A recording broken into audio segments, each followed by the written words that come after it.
उदालगुरिनि हरिसिंगायाव खुंफुंगोन साननैनि हाबाफारिजों बर' थुनलाइ आफादनि बोसोरारि जथुम्मा।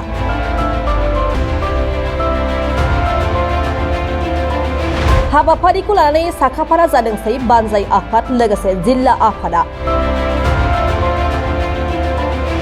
बर' माहारिनि दिथागिरि आफाद उदालगुरि जिल्ला कमिटि बर' थुनलाइ आफादनि 57थि बोसोरारि जथुम्माया फैगौ इंराजि गोदान बोसोर 2026 मायथाइनि जानुवारि दाननि 2 आरो 3 खालाराव साननैनि आबुं हाबाफारिजों जिल्ला आफादनि बेन्दोङाव थानाय मानतिखिरि गामि आफादनि गेवलां गेलेग्रा फोथाराव खुंफुंजानो थांगासिनो दं। जाय हाबाफारिखौ लानानै दिनैनि सानाव बानजाय आफाद लोगोसे उदालगुरि जिल्ला कमिटि बर' थुनलाइ आफादा साखाफारा जानायखौ नुनो मोननाय जादों। बर' हारिनि माहारियारि आफादफोरनि गोजौ दैदेनगिरि लोगोसे राजखान्थियारि दैदेनगिरि आरो गोबां मेलेमजिबि सानसुमै दैदेनगिरिफोरा हाबाफारियाव बाहागो लानायनि गेजेरजों बर' राव थुनलाइ जौगानायनि सायाव थान्दै मेलाव सावरायनाय जागोन होनना दिनैनि सानाव मिथिहोदों उदालगुरि जिल्ला बर' थुनलाइ आफादनि आफादगिरि पतेन्द्र बसुमतारिया। लोगोसे मख'नो गोनांदि बे जानो गोनां हाबाफारिनि थान्दै मेलाव खमैबो 300निबो बारा नोजोर बोआरि आरो थान्दैफोरा बाहागो लागोनखौबो मिथिनो मोननाय जायो। खुलुमबाय। गिबियावनो दिनैनि बे फुंबिलि समाव उदालगुरि जिल्ला बर' थुनलाइ आफादनि जानानै नोंथांमोन बड'सा निउस चेनेल नायगिरि लोगोसे गासिबो बर' माहारिखौनो मोजां मोनग्रा गासिबो जोंनि गेदेमा रायजो राजा साफ्रोमबो बर' माहारिनिसिम बयनिसिमबो नैबे गोदान बोसोर फैबाय थानाय 2026 मायथाइनि लोगोसेयै मागो दमासिनि बयनिसिमबो खुलुमनाय सिबिनाय बावहरनायजों लोगोसे हामग्लायथि बावहरग्रोनाय जाबाय। आसा फारिदों जोंनि बर' माहारिनि मोनफ्रोमबो हाबाफारियाव मोनफ्रोमबो मावफुंनांगौआव बयनिबो न'खर गोजोन हास्थायनायजों लोगोसे जोंनि आफादफोरनिबो मावफुंनायफ्रा फैबाय थानाय बे गोदान बोसोराव जाफुंसार जाथों बेखौ मिजिंथिबाय जे दिनै नोंथांमोननिसिम हामग्लायनाय बावनायजों लोगोसे गोजोननाय मोनदोंदि उदालगुरि जिल्ला बर' थुनलाइ आफादनि 57थि बोसोरारि जथुम्मा साननैनि हाबाफारिजों फैबाय थानाय गोदान बोसोर जानुवारि दाननि 2 आरो 3 शुक्रबार सुनिबार बे साननैनि हाबाफारि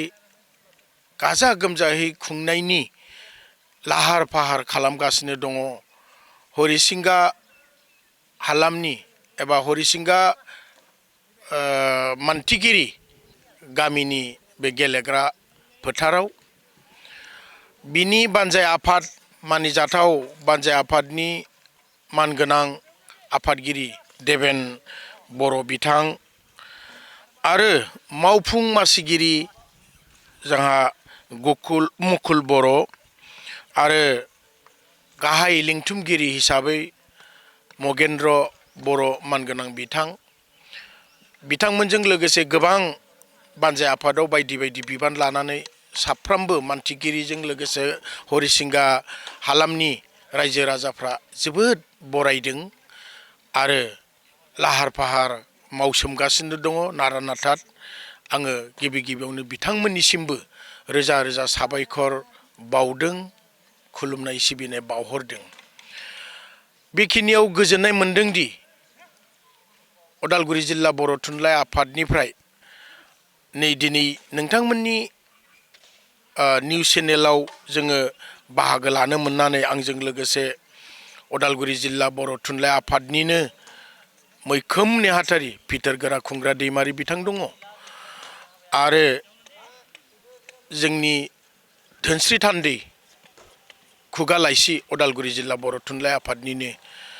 गाहाय सुजुगिरि मानगोनां मगेन बर' बिथां दं बिथाङा बानजाय आफादनिबो गाहाय लिंथुमगिरि आरो लोगोसे दंफायो मासिगिरि देबेन बर' बिथां बानजाय आफादनि आरो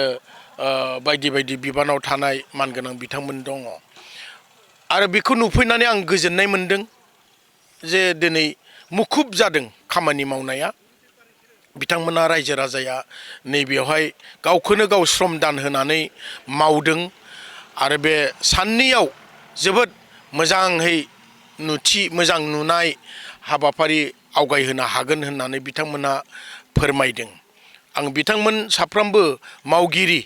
बिथांमोननिसिमबो खुलुमनाय सिबिनाय एबा साबायखर बावबाय जे आसा थिदों जोंनि बे साननैनि हाबाफारियाव राव थुनलाइ हारिमु बर' बिजों मोजां मोनग्रा मेलेमजिबि साफ्रोमबो बर' अनफावरि माहारि अनफावरि रायजो राजा साफ्रोमबो बाहागो लाफैगोन जोंखौ हेफाजाब होगोन आरो जोंनि हाबाफारि थिखानाय बे साननैनि जिबा बेफोर मोनफ्रामावबो बाहागो लाफैनानै जाफुंसार होफैगोन बेखौ जोबोद उदालगुरि जिल्ला बर' थुनलाइ आफादनिफ्राय आसा थिदों जे जोंहा 2 जानुवारि खालि बेलासि 1 रिंगानिफ्रायनो गाहाय दरखं बेखेवगोन आरो बेवहाय रुंसारि खाथिराम दैमारि गोसोखां गाहाय दरखं बेखौ बेखेवगोन मुस्रि बापुराम बर' समाज सिबियारि बिथाङा गाहाय सायनासालि बेखेवगोन रुंसारि मोगथांसा बर' गोसोखां सायनासालि बेखेवगिरि मुस्रि भद्रेश्वर बसुमतारी बोसोनगिरि हरिसिंगा गुदि बर' थुनलाइ आफाद जामुंसालि बेखेवगोन रुंसारि जतिन बसुमतारी गोसोखां जामुंसालि बेखेवगिरि मुस्रि उमाकान्त बर' समाज सिबियारि थान्दैबादा बेखेवगोन रुंसारि सगेन दैमारि गोसोखां थान्दैबादा बेखेवगिरि मुस्रि उत्तम रामसियारि बारग' आफादगिरि हरिसिंगा गुदि बर' थुनलाइ आफाद आरो बेलासे 1:30 रिंगायाव जोंहा थान्दै आरो नोजोरबोआरि मुं लिरथुमनाय 2:30 रिंगा खन्थाइ मेल लोगोसे हारिमु दिन्थिफुंनाय दैदेनगिरि मुस्रि पद्म बसुमतारी लोगो नेहाथारि मोन थागोन बिथांमोना आरो मुस्रि मेब्लाराम बसुमतारी लोगो नेहाथारि उदालगुरि जिल्ला बर' थुनलाइ आफादनि मोनाबिलि 5:30 रिंगा मुंख्लं आरो रुंसारिफोरखौ गोसोखांनानै आलारि बाथि फोजोंनाय फोजोंगिरि मुस्रि धीरेश्वर बर' नारजि बोसोनगिरि उदालगुरि जिल्ला बर' थुनलाइ आफाद मुस्रि बिपिन चन्द्र बर' ब्रह्म बोसोनगिरि उदालगुरि जिल्ला बर' थुनलाइ आफाद जोंहा जोबोद बेवहाय थान्दै नैबेखौनो आं बुंनो नागिरदों जोंनि थान्दै 350सो जिल्लानि थान्दैफ्रा बाहागो लागोन जोंहा दालाय आफाद अर्थात लोब्बा आफादबो दङ लोब्बा आफादा जाहैबाय आइजो अनसाय आफाद उदालगुरि जिल्लानि आरो बर' गुदि फोरोंगिरि आफाद बर' फरायसा आफाद बर' हारिमु आफाद दा बिथांमोन लोब्बा आफादाबो जिहेतु थान्दै जुथुमाव बाहागो लागोन बे थान्दै जुथुमा जोबोद मेहेरगोनां जागोन आरो 350सा बेवहाय थान्दै बाहागो लागोन होननानै जों आसा थिदों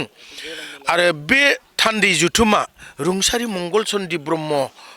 बिथांनि गोसोखां थान्दै जुथुम दा जों बेखौ मख'नो मोननानै बिथांनि मुङै जों गोजोननाय मोनदों आरो बे थान्दै जुथुमखौ बेखेवगोन मानिक बसुमतारी बारग' आफादगिरि आथिखालाव बोसोनगिरि उदालगुरि जिल्ला बर' थुनलाइ आफादनि आरो बराय बिबुंथि लाखिगोन जाहा मगेन्द्र बर' गाहाय लिंथुमगिरि बानजाय आफादनि बै साना जोबोद मेहेरगोनां जागोन होननानै जोङो आरो बे थान्दै जुथुमाव जोंनि जाथिनि थैनाय थांनाय जोंनि अलखद दा संकट बे 6 जनगोष्ठीखौ लानानैबो आरो जोंनि मावनो गोनां बर' थुनलाइ आफादनि अन्तत जिल्लानि जोंहा जोबोद सावरायनो गोनां दङ बोसोरसे जोंनि थांनाय बोसोरसेनि मावफारिखौ बेवहाय फोरमायनानै लोगोसे जोंनि फैबाय थानाय बोसोरसेनि जोङो मावथाय मावनो लानाय जौगाथाय हाबाफारि बा थुनलाइनि राव हारिमुखौ जौगाहोनायनि फेहेरनायनि जोङो बेवहाय जोबोद गोथौ जोङो सावरायलायगोन आङो बेखौ फोरमायनो मोननानै गोजोननाय मोनदों आरो दाना गेवलां मेला जागोन 3 जानुवारि 2026 अर्थात सुनिबार खालि बे खालि फुंनि 8 रिंगा बर' थुनलाइ आफादनि फिरफिला बिरहोनाय थागोन आरो जोंहा गासै गुदि बर' थुनलाइ आफादनि आफादगिरि नेहाथारि बिथांमोनाबो बिरहोगोन बिथांमोननिबो फिरफिला थागोन आरो 8:30 रिंगा मुंख्लं आरो रुंसारिफोरनि बिबार बावनाय थागोन आरो जों बेवहाय लेङाइ आफादगिरि बिथांमोनखौ जोङो बिबान होदों आरो जोंहा 9 रिंगा रेजेंगा जानायनि उनावनो हारिमु दिन्थिफुंनाय बे मोनसे मेहेरगोनां जागोन जोंनि उदालगुरि जिल्ला बर' थुनलाइ आफादनि नैबे गेवलां मेलनि जि फुंबिलियाव हारिमु दिन्थिफुंनाय जोंनि हारिमुखौ बोरैजाय जोङो फोथांनानै लाखिनो हागोन बोरैजाय साबना हामना खालामनो हागोन गेरेमसा खालामनो हागोन बर' माहारिखौ नैबे हारिमुजोंसो जोङो लांनो हागोन जों दा बेहायबो जोबोद बर' थुनलाइ आफादा जिल्लाया जोङो गुरुत्व होदों आरो फुंनि 10 रिंगानिफ्राय सावरायमेलनि बेखेवगिरि मानिजाथाव रिहन दैमारि लेङाइ गाहाय मावफुं सोद्रोमा बिटिसिनि बिथाङा बेखेवफैगोन बे सावरायमेलखौ बे मोनसे मेहेरगोनां हाबाफारि सावरायमेलनि जोंहा आयदा दङ आयदाया जोङो मोनब्रै आयदाखौ लानानै जोङो बे सावरायमेलखौ जाफुंसार होनायनि थांखि लानानै दङ दा बे आयदाया जाहैबाय आं मिथिहोनो लुगैदों जोंनि जिल्लानि साफ्रोमबो थुनलाइ मोजां मोनग्रा राव हारिमु मोजां मोनग्रा बिथांमोननो बर' राव थुनलाइ जौगाहोनायाव बर'फोरनि बिबान आरो बेवहाय जोंहा रिसर्स पार्सन हिसाबै फुंखा सुबुं हिसाबै डक्टर रिता बर' लोगो बिबुंथिगिरि टंला जौमा फरायसालिनि बिथाङा थागोन आरो आयदा दंबावो बर' बिजों फोथांनानै लाखिनायनि दिथागिरिफोरनि बिबान आरो बेनि फुंखा सुबुङा जाहैगोन डक्टर तुलन मोसाहारि लेङाइ बुंथिगिरि एलके डि जौमा फरायसालिनि आरो आयदा थाबावगोन आथिखाल बर' फरायसाफोरनि बादायारि आनजादनि थियारिनि गोनांथि आरो बिनि माने रिसर्स पार्सना मुस्रि पिनुएल बसुमतारी बारग' IAAS आरो आयदा दंबावो जोंहा जोबथा समाज फोसाबनायाव बर' लाइमोनफोरनि बिबान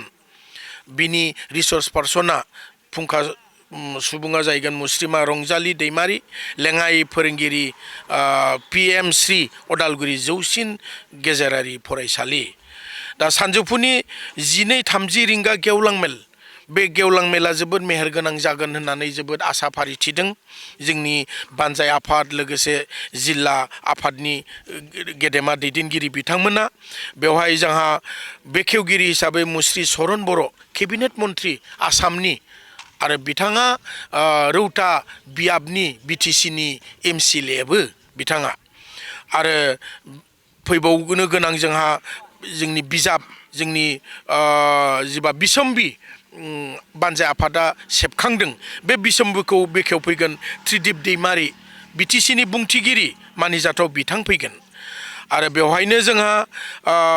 गाहाय आलासि हिसाबै जों जोबोद गोजोननाय मोनदों बिथांखौ मोननानै बिथाङा जोंनो रादाय होदों मुस्रि नीलकान्त गयारि गाहाय नेहाथारि बर' थुनलाइ आफादनि बिथांनि जि बिहोमा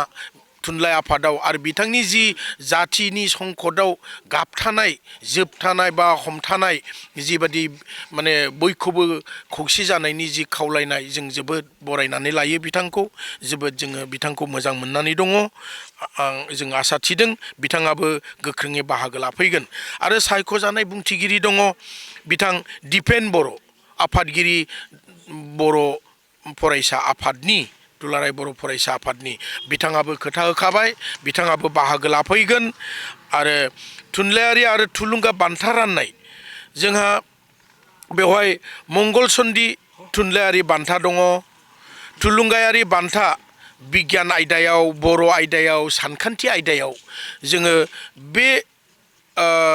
बान्थाखौ होगोन ओइदिनखालि 5,000 जिल्ला आफादनिफ्रायनो बेबो जोंहा सायख'नाया जाखाबाय जोंहा बिथांमोन सायख'गिरि बिथांमोनहा सायख'खाबाय आङो दिनै दा बे समाव बुंनो लुगैला आरो जोङो गोजोननाय मोनबावदों जोंनि आसाम आयेन आफादनि बुंथिगिरि मानगोनां बिस्वजित दैमारि साराबो बाहागो लाफैगोन होननानै जोंनो खोथा होदों दा बेबायदिनो बे मेहेरगोनां साननिनो हाबाफारियाव साफ्रोमबो आं दहायनो बुंगोन बर' राव थुनलाइ हारिमु बर' बिजों मोजां मोनग्रा माहारिखौ मोजां मोनग्रा आरो बर' हारिखौ गेरेमसा खालामनो नाजानाय रायजो राजा साफ्रोमखौबो बेवहाय गोख्रोङै बाहागो लाफैगोन जोंखौ हेफाजाब होगोन आरो बे साननैनि हाबाफारियाव बानजाय आफाद आरो हरिसिंगा हालामनि साफ्रोमबो गेदेमा रायजो राजाया गोख्रोङै मावफुंनानै जाफुंसार होगोन लैहोर लैहोरै बयबो बाहागो लाफैगोन बेखौ मिजिंथिदों दिनैनि नोंथांनि बे चेनेलनि गेजेरजों आं बेखौनो बुंनानै दिनै फिन बयखौबो खुलुमनाय सिबिनाय बावहरबाय बानजाय आफादनि आरो उदालगुरि जिल्ला बर' थुनलाइ आफादनि जानानै खुलुमबाय।